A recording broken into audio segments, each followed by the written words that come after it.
কলম লাগাচ্ছেন, এটা কি ভিন্ন ভিন্ন জাতের? ভিন্ন জাতের। তো এই যে আপনি যেটাতে লাগাচ্ছেন এটাতে কয় জাতের ফলন হয় বা এটা কি কি আছে? 4 প্রকারের আম হবে। 4 প্রকারের, একটু যদি বলতেন। এটা হবে 8 প্রকারের আম। এই 8 প্রকারের কি কি আম?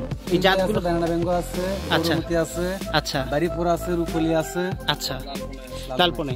ও মাশাআল্লাহ, তার মানে একটা গাছে আমি ভিন্ন ভিন্ন স্বাদের আম পাচ্ছি। আচ্ছা, 8 প্রকারের আম পাচ্ছি। আচ্ছা আচ্ছা, তো একটা গাছে 8 প্রজাতির আম, তার মানে হচ্ছে আমরা একটা গাছ কিনলেই 8 প্রজাতির আম আমরা পেতে পারি। আচ্ছা আচ্ছা, এইগুলো হচ্ছে কলম। এই যে কলম, এই কলমগুলোই আসলে ওইখানে দেওয়া হচ্ছে এই গাছগুলোতে। আঙ্কেলের নামটা একটু? মাহফুজুর রহমান। আঙ্কেল তাহলে কি এই নার্সারিতে কি হিসেবে দায়িত্ব আছেন এবং কোন গাছগুলো আপনি পরিচর্যা করেন? সবসময় আমরা কাটিং এর কাজগুলো করেন, কলমের কাজগুলো করেন। সেগুলো কি শুধু এই আম গাছের না অন্যান্য সব ধরনের কলমের? কমলা, লিচু, মালটা। আচ্ছা আচ্ছা, মানে থাই পেয়ারা, যত প্রকারের আছে ফলজ গাছ আছে সব প্রকারের। আচ্ছা, একটা অবান্তর প্রশ্ন যদিও হয় তারপরেও একটু করি। ধরেন আপনি মালটা গাছের হচ্ছে চারা যদি আপনি আম গাছের সাথে আপনি কলম দেন, এটা কি হবে কিনা? আচ্ছা, কেন হবে না? এটা মানে যেরকম মানুষের একটা ব্লাড গ্রুপ আছে, হ্যাঁ হ্যাঁ হ্যাঁ, এ পজিটিভ, বি পজিটিভ, ও নেগেটিভ, হ্যাঁ, এরকম গাছেরও একটা হরমোন আছে। আচ্ছা আচ্ছা, আমের সাথে শুধু আমি অ্যাডজাস্ট হবে, আর ওটা হবে মালটাটা হবে আপনার হলো ওই ইয়ার সাথে, আপনি বাদামের গাছের সাথে হবে, লেবু গাছের সাথে হবে, এর সাথে অ্যাডজাস্ট হবে। রাইট, খুব সুন্দর একটা অ্যানসার কিন্তু আমরা পেলাম।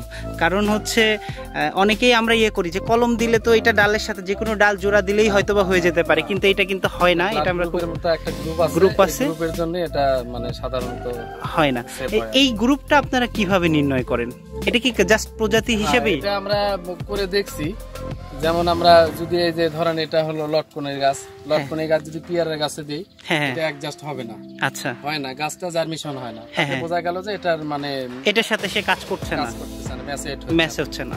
যার কারণে আমরা দেখেছি আমের গাছে শুধু আমি হবে। আচ্ছা, পিয়ারের গাছের সাথে অন্য পিয়ারা যদি থাকে সেখানে আবার অন্য পিয়ারা লাগাতে পারে।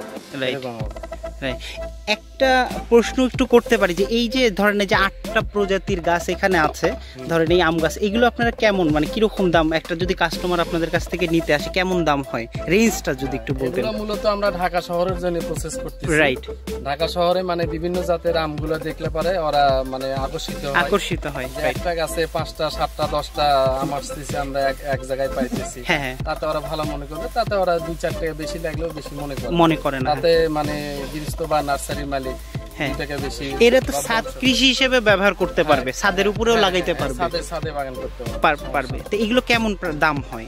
এগুলো আপনি 500 টাকা, 600 টাকা, 700 টাকা, 1000 টাকা, গাছের উপরে নির্ভর করে। সেটা যদি চারা বড় হয়, ছড়ানো বেশি হয়, এই ক্ষেত্রে মানে বেশি হয়। এই গাছটা নেওয়ার পর আমি যদি আজকে এই গাছটা কিনি তাহলে মানে এক বছরের মধ্যে কি আমরা ফলন পাবো? 1 বছরের মধ্যে ফলন হবে, কিন্তু 1 বছরে ফলন না নেওয়া ভালো। আচ্ছা আচ্ছা, তার কারণ সাধারণ একটা কথা বুঝাই, যে যদি আমরা ছোট মেয়েকে যদি বিবাহ দিই, অল্প বয়সে যদি তার বাচ্চা হয়, আর সে বাচ্চা মানে মা অসুস্থ, বাচ্চা অসুস্থ, মানে পরিপূর্ণ হবে না, অবশ্যই। তার কারণে যদি আমরা এই গাছটা থেকে 1 বছর পরে আমরা ফল নিই, তাহলে দেখা যাচ্ছে যে গাছটার পরিপূর্ণ বয়স আসছে, তখন ফল নিলে গাছের সমস্যা হবে না।